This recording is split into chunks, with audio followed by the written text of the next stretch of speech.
Imagine walking into a store with $10,000 in cash in your hand.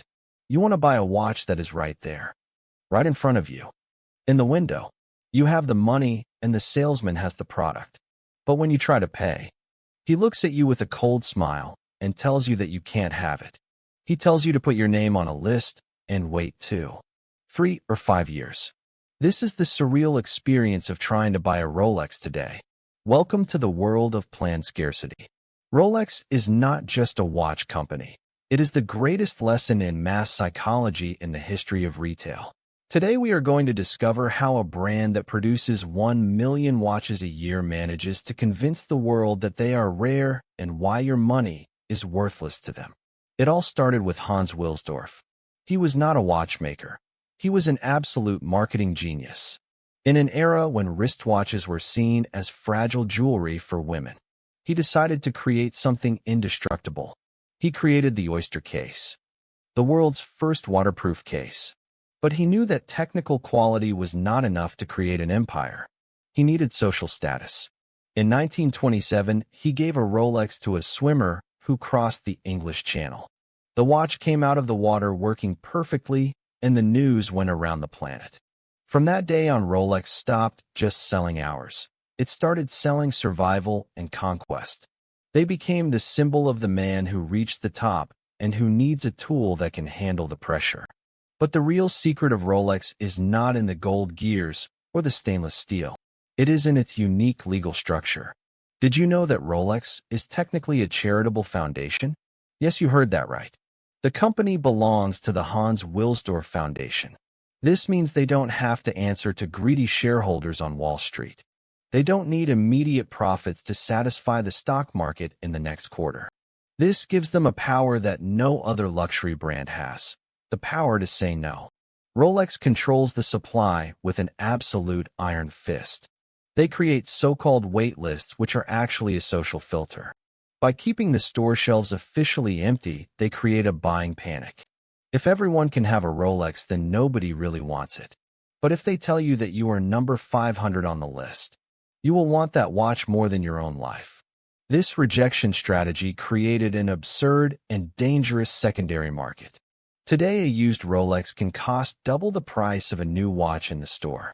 It has become a better investment than gold or big tech stocks. Rolex has transformed into a parallel global currency.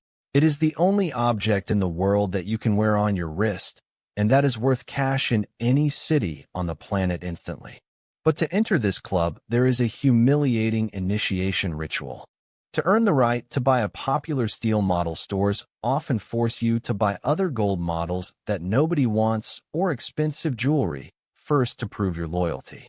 It is a power game where the customer, no matter how rich, is the one who has to beg for permission to spend their money. Rolex proved that at the top of the pyramid, luxury is not about price. It is about exclusion. They don't sell watches to tell time. For that, we all have the phone in our pocket. They sell the material proof that you were one of those chosen by the system.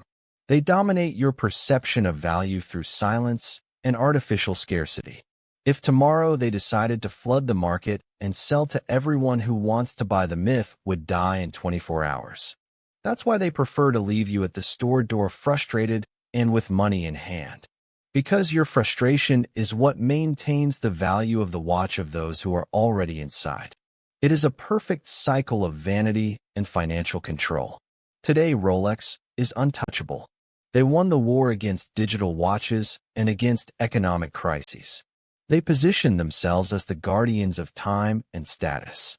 They know that as long as humans have egos, there will be a waiting line at the doors of Geneva. The lesson from Rolex is simple. If you want people to chase you first, you must learn to run away from them. They don't sell you a watch. They sell you the feeling that you finally belong to something that ordinary money cannot buy. It is the triumph of rejection over consumption. And you?